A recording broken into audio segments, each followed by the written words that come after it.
¿Cómo se hacen los bebés?, le dice un niño a su madre mientras está manejando el auto. Qué pregunta, ¿eh? O tal vez una niña comparte lo mismo con su abuelo mientras está jugando a las cartas.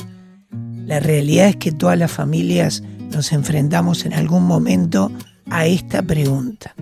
Es que durante la infancia, los niños y las niñas comienzan a cuestionarse sobre la sexualidad y entonces, inevitablemente, los adultos somos los responsables de guiar ese conocimiento. Soy Gustavo Rey y te invito a hablar con la educadora sexual Paola Muniz y la directora Ailín Consolandich para poder dar ese primer paso. Dar el primer paso es un podcast del Colegio Inglés para brindar información de actualidad a familias de niños, niñas y adolescentes.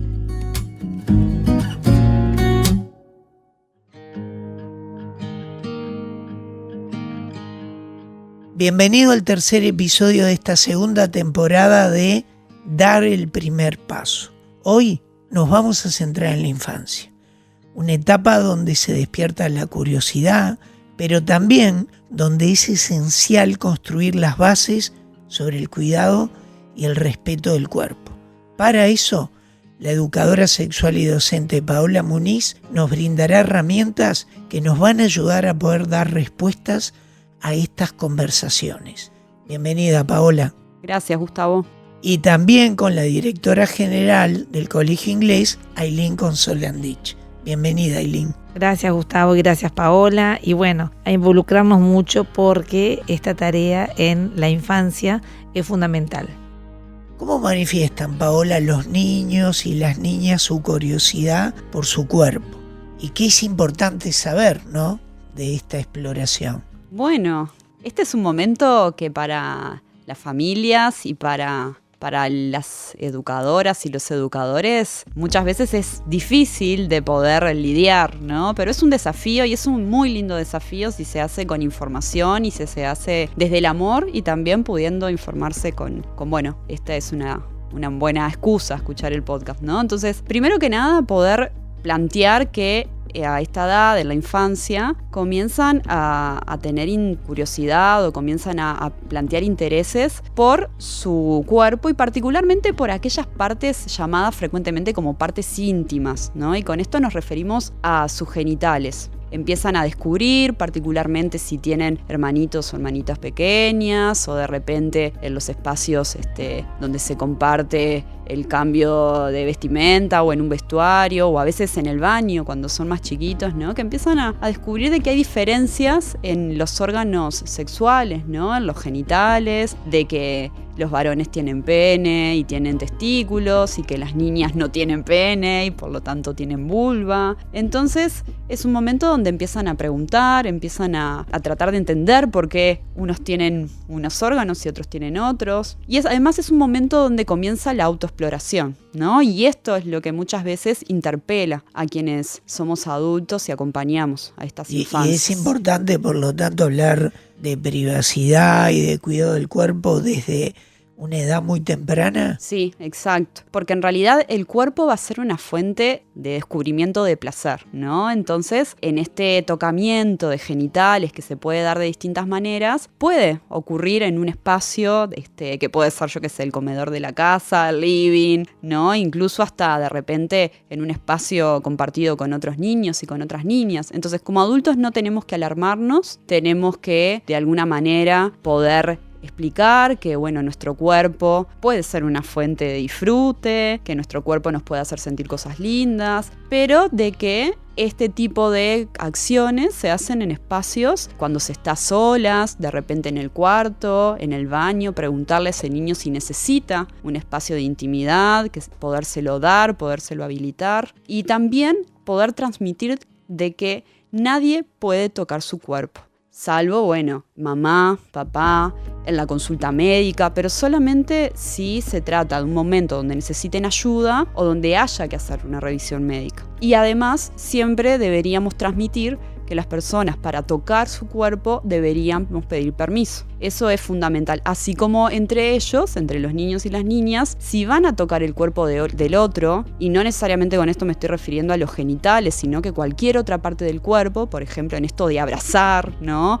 Muchas veces de demostrar afecto, como dar besos, ¿no? Muchas veces son como muy efusivos, poderle decir al amigo, al compañerito, primero vamos a preguntarle si realmente quiere ese beso o ese abrazo. Eso es fundamental poderlo hablar y no asustarnos, porque en relación a la exploración de los genitales, los niños no lo hacen vinculándolo a lo erótico, como sí pasa a partir de la adolescencia. Entonces, esto me parece que es fundamental como remarcarlo, porque a veces es lo que puede generar algo de temor.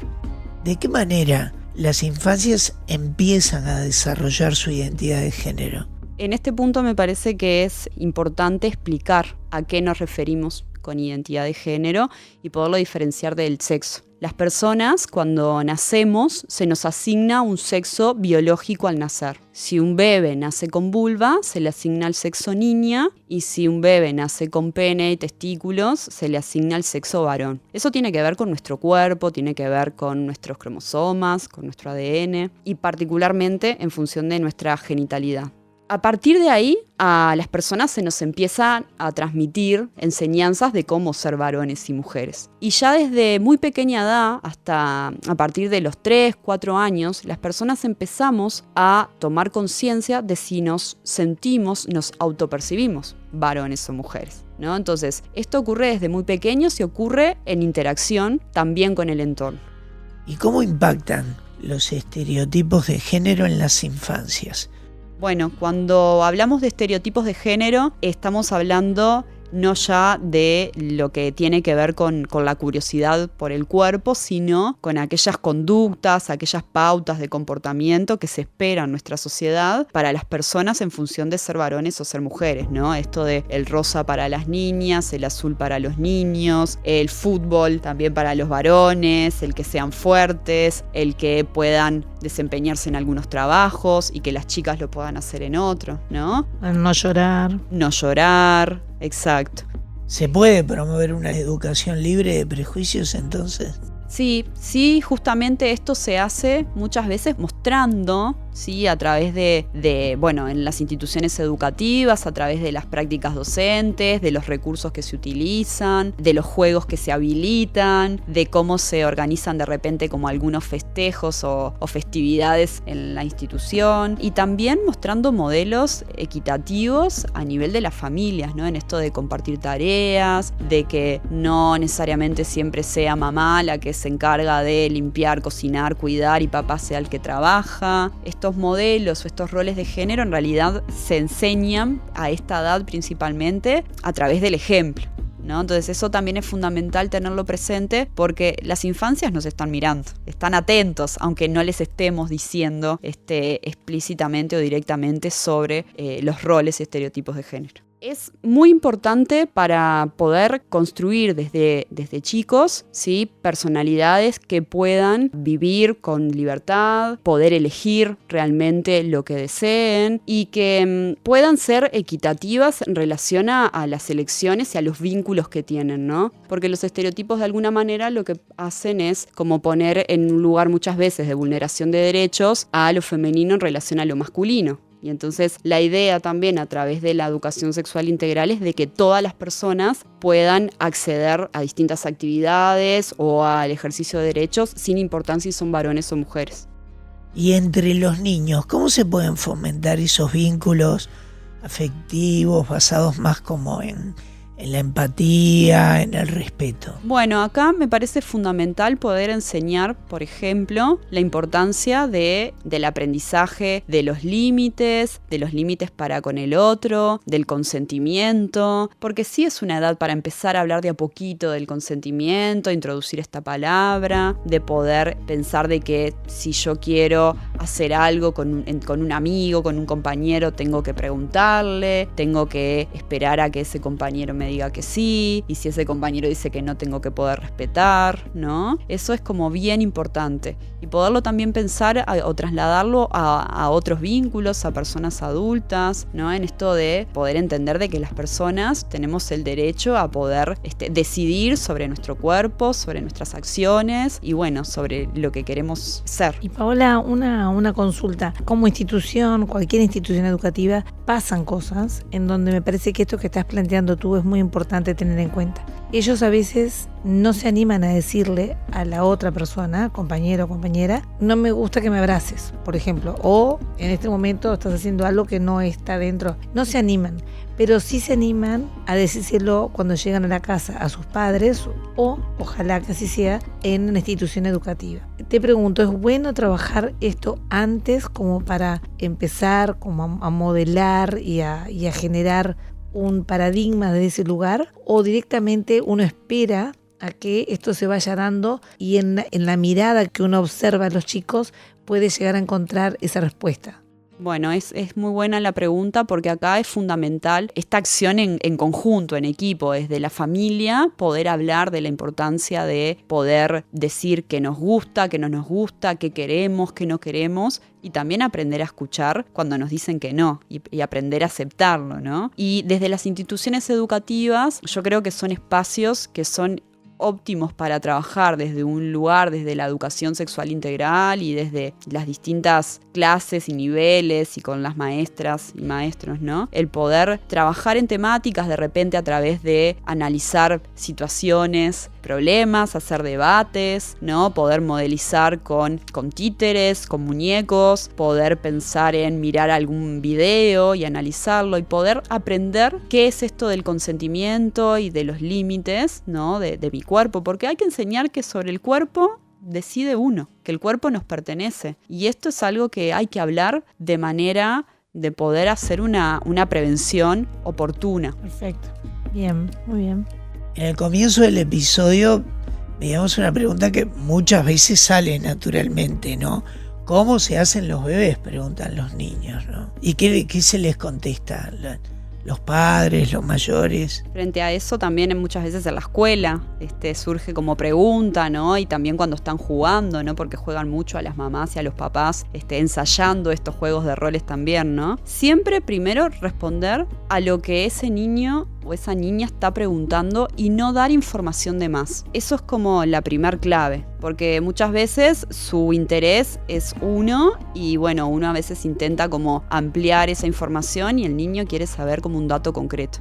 ¿Y cómo manejas esa información de hasta dónde vas y hasta dónde no seguís? Eso depende de la edad de ese niño. Muchas veces cuando son un poco más chicos se puede hablar de que las personas o mamá y papá, que muchas veces cuando se quieren mucho, tienen muestras de afecto, muestras de cariño, se dan besos, se dan abrazos, y cuando están solos, muchas veces también esos besos y abrazos se dan cuando estando desnudos, que es importante poder diferenciar estas relaciones sexuales, se puede mencionar o no, dependiendo también con cuánta comodidad se sienta la familia, para diferenciar del beso y el abrazo que uno se podría dar con cualquier persona, ¿no? Porque también ahí pueden surgir algunos miedos en función de lo que son capaces de entender. Y que en función de esto, muchas veces papá introduce una célula o una estructura, le podemos decir que se llama espermatozoide, en el cuerpo de mamá, y en el útero de mamá, después de un tiempo, después de 9 meses, va a nacer este bebé que se estuvo desarrollando y que después va a salir probablemente por la vagina, porque en esto que hablamos en episodios anteriores, no tener vergüenza de nombrar los órganos por el nombre que corresponde, el nombre correcto, y no reforzar como estas creencias de que lo trajo una cigüeña, que lo trajo un repollo, porque muchas veces, o la semillita, porque esto puede crear muchas veces como más curiosidad, puede también después generar nuevas preguntas que uno no sepa cómo responder, y también preguntarle dónde escuchó esto o a qué viene su pregunta, ¿no? Y por otro lado, en caso de que uno no sepa cómo responder o no tenga la manera de hacerlo o no se sienta con la comodidad de hacerlo, poder decir, bueno, en este momento no te lo puedo responder, pero te prometo que voy a buscar esa información y luego vamos a conversar sobre esto y hacerlo, ¿no? Cumplir con esa promesa. Entonces, de alguna manera uno atiende esa necesidad de ese niño o esa niña, valida la pregunta y, bueno, después además puede volver a establecer un diálogo. Acá lo fundamental es saber de que esta información muchas veces cuando lo preguntan es porque en algún lugar lo escucharon, lo hablaron con compañeritos, a veces es algo que pueden haber visto en internet, ¿no? Entonces es bien importante estar preparados para esta pregunta de que puede llegar en cualquier momento y es esperable para la edad. Muchas gracias Paola y Aileen por este intercambio. Bueno, como padres sabemos que en algún momento la curiosidad va a comenzar y creo que todos creamos respuestas posibles a esas conversaciones que se vienen de futuro. Toda esta información seguramente nos va a ayudar a dar ese primer paso. Dar el primer paso es una producción del Colegio Inglés, con la conducción de Gustavo Rey y la producción técnica de WeCast.